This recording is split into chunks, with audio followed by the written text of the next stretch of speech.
I want to honor whatever you've been doing, that there is no oh, we're so judging you because your coping mechanisms stink.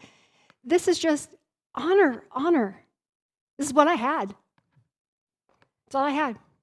And so we want to move you a little faster than I got there, maybe, into some more positive coping mechanisms. And so I think that we can do a lot more sophisticated stuff. And so that is why we wanted to bring this to you today. I probably should have set this up before. Does anyone know what this is? Let's see if I can get her here. You guys know what this is? Oh, well, I think we're missing a piece. That will be very interesting to play Jenga with a missing piece already at the start. Uh-oh. Hold, please. Well, we're going to start it out early. You'll come up, right, and do some Jengaing. We're not choosing Michelle because she's not good at spatial awareness. She's good at a whole host of other amazing things. But actually, I'm gonna have Brian come up because we may as well see who's good at Jenga here. Well, no, I'm gonna have both of you come up. You should. Do you feel a little anxious, Brian? Oh, yeah. Okay. Oh my gosh. I love how you guys have Bible verses on this. Oh my gosh, what if it falls before we even start? Here, help a sister out. Yeah, thanks, Bob. Bob's good at this, too. I hope so. Oh my gosh, y'all, this is going to be dicey. I should have never. Okay, I'm shaking. Can we get it? Okay, you guys know this is Jenga, right? Have you guys played Jenga? Oh, there's a problem. Do you want to know what the problem is? One of them's tilted on the bottom. Oh, that happens sometimes. All right, thank you. This is why we have you guys here. All right, so this is Jenga. And I don't know if anybody, I have this before.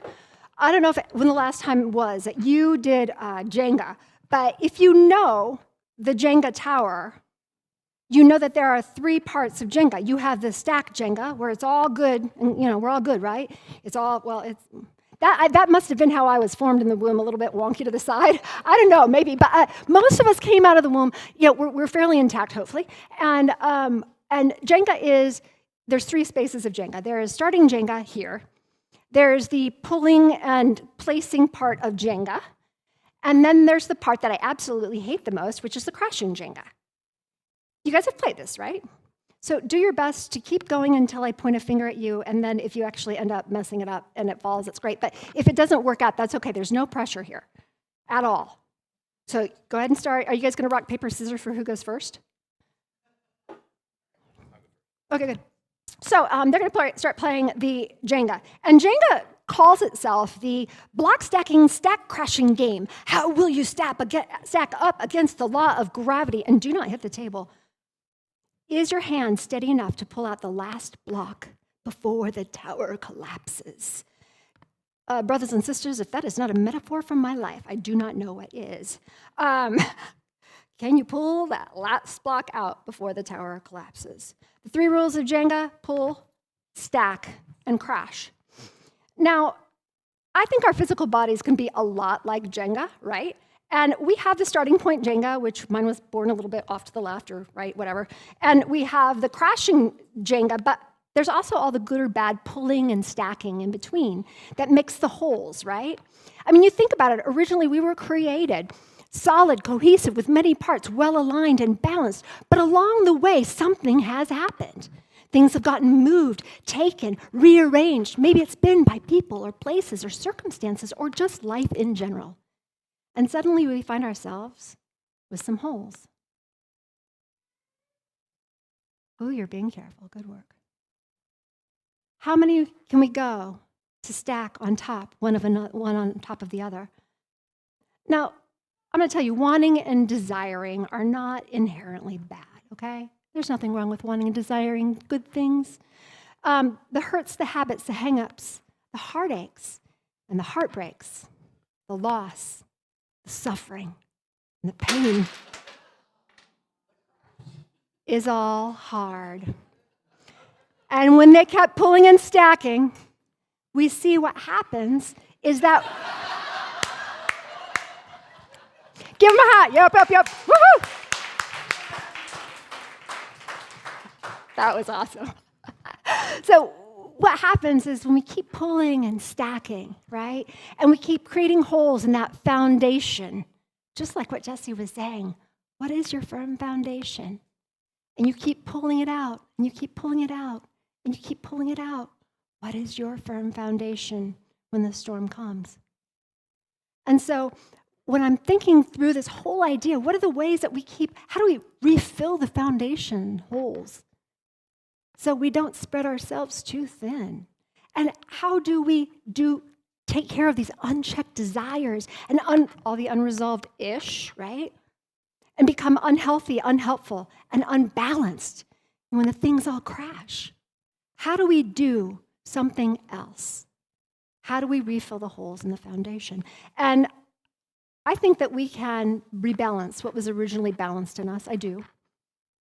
I mean, I had holes left and right in my foundation. I cannot even begin to tell you. If anyone has read the book or listened to the podcast, you'll be like, I don't even know how you made out of that one alive. And yet, God. And yet, God.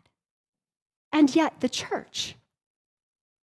And yet, the church, the bride, the people that surrounded me, professionals, medicine at times, mentors, prayer warriors. They were what helped me fill the holes. We'll talk a little bit more about that in the next session. But we are going to talk about how you refill your own holes in your own body, because B4 is really important. I believe that self-care by honoring our physical body helps our body honor and care for the emotional, the spiritual, and the psychological self. So today we're going to learn a couple different ideas for taking care of your body. Okay, BT dubs, everybody. This ain't nothing you don't already know. This is the mom session, okay? This is what if you're a mom or dad, you've already told your kids this every time. Well, honey, have you drank some water? Did you sleep enough last night? This is nothing you don't know. I'm gonna be here just to remind you. If you're an anxious person, particularly if you're an anxious person, or maybe you have a really stressful job, I mean, anything is stressful at this point, thank you, pandemic.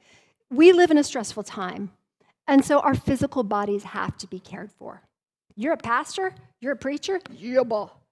Take care of your physical body. This is a temple. You doing worship, you doing tech, take care of your physical body, please. You're a barista, you're a taxi cab driver, you're a mom, you're whatever it is, you're a wrestler. Please take care of your physical body, because it's important. It's what houses your spirit and your soul, and that's important. So number one, we're going to talk about water. Sip some cool water. So last night when my daughter was losing her ish, as I mentioned earlier, and she's like, and she's breathing. I'm like, breathe. And she has this giant pink water bottle, because when my kids were little, I was always like, oh, you are dehydrated, drink some water. And when my kids would get hurt, I would give them miracle water. I would bring them a cold glass of water. And I wouldn't even look at whatever they had hurt, really, unless it was like sticking out of their skin, which it never did. But I would be like, I think we need some magic water. We'll get some miracle water. Here, have a drink of water. And then while they were drinking, I'd look at, ooh, that was a bad one. Yeah, you were doing great, sweetheart. Drink some cold water. Bella had this giant thing of cold water by her bed last night. And she just automatically, she's like my trained monkey. She just started drinking water. I'm like, I didn't even have to tell her that. That's good. Drink cool water, because a lot of times you got to lay off the caffeine. I mean, I have not had caffeine today. I've had a half a cup of coffee, so it seems like I probably am constantly caffeinated. But I normally drink like 6 or 7 cups of coffee a day, and then maybe a Diet Coke later on. I am a caffeinated girl. And that doesn't really help your anxiety when you're doing that. That just amps you up. Get you all tight, wound up. Not good, and no bueno, and bad for your teeth too, by the way. So sip some water, sip herbal tea, hydrate. I'm from Colorado, and what we always say in Colorado and Wyoming, I'm from Colorado and Wyoming, you hydrate or you die. Hydrate or die on a hike, so drink some water. Number 2 is going to be step up your sleep hygiene. Oh my gosh, how bad are we at this? Does anyone have not you, because I already have seen yours, sleep hygiene? Does anyone have a phenomenal sleep hygiene every night when you go to bed at the same time? You have the same routine and it's fabulous and you're like, you sleep through the night? No. By the way, beautiful harmonies today. You're welcome. No. Sleep hygiene is so important. If you do not sleep, you're going to be in trouble. I'm going to let you know that. So, go to bed at the same time. Do your best to go to bed at the same time every night. Every therapist, we have paid so much money for therapy for me, and this is what I'm bringing to you to let you know. Sleep matters. Sleep matters. Go to bed at the same time. Try and wake up at the same time if you can. Lay off the screens, friends. Lay off the screens. I know I watch Vikings Valhalla before bed. I know you love the Hallmark, but I would rather watch Vikings Valhalla or Breaking Bad. I'm confessing that to you right now, Brian. Edwin, we'll rectify that later. That's what I watch before bed. I wonder, is that really a good thing to watch before I go to bed? Probably not. Probably not. And screens are bad, and social media. And why do they have the 10 o'clock news? That's not going to help me sleep either. So, sleep hygiene. Go through a practical routine. What did you do with kids when they were little? We did the bath. We did the brush. We did the book. And then we did a little snuggle. I don't know if you're going to do that, but what did you do? What would you tell your child to do? Let's go through that. Start thinking about your sleep hygiene. They say 6 to 8 hours. You do what works for you, but most of us are absolutely sleep deprived. And there's 1,000 other techniques. We're just touching the tip of the iceberg in this. Stay nourished. I got issues with this. But I'm now learning that staying nourished is actually important. Make sure that we are putting in what actually will fuel our bodies in a positive way. You anxious, your anxious friends, your anxious boss, and coworkers, and people that you work with, and whoever it is, the people you're driving with out there.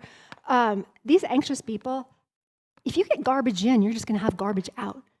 It's not going to help you manage your anxiety. I promise. If you are eating garbage all day long, nourishment, the right kind of foods, eat. I have a problem with the eat. What do I eat, and am I eating well? Don't ever try to content edit a book on just Cheez-Its and peanut M&Ms. I don't advise it, because that's what I did all through May and June last year. That was really not super positive. I probably should have done a couple more greens, like sandwiched some lettuce between the Cheez-Its and then put the peanut M on top. I'll work on that for next time. So, what are we nourishing our bodies with?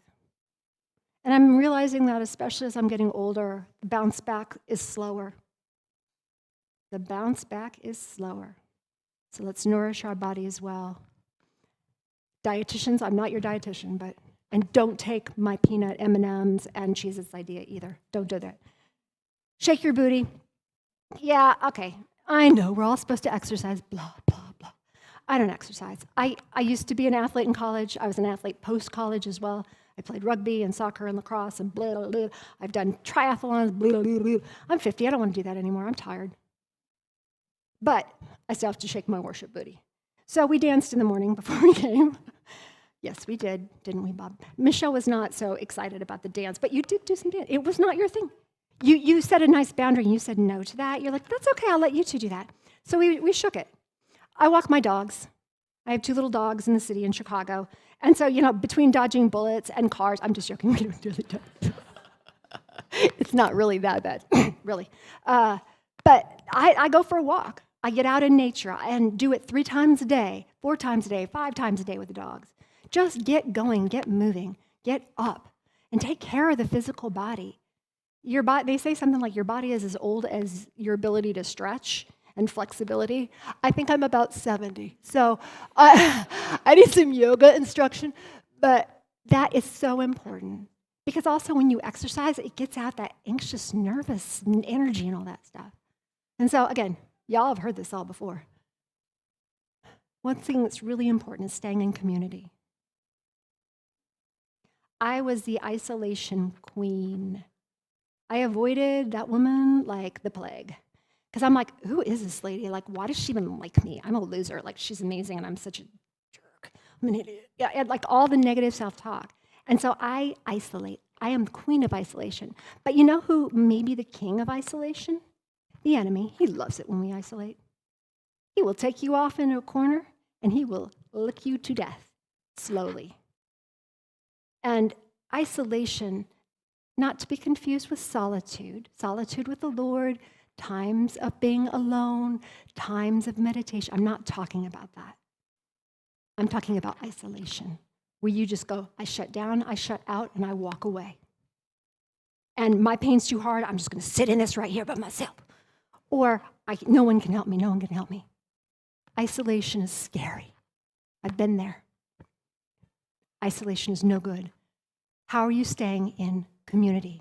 Connecting meaningfully. I cannot believe y'all have a gift here. Where's it? This is a gift.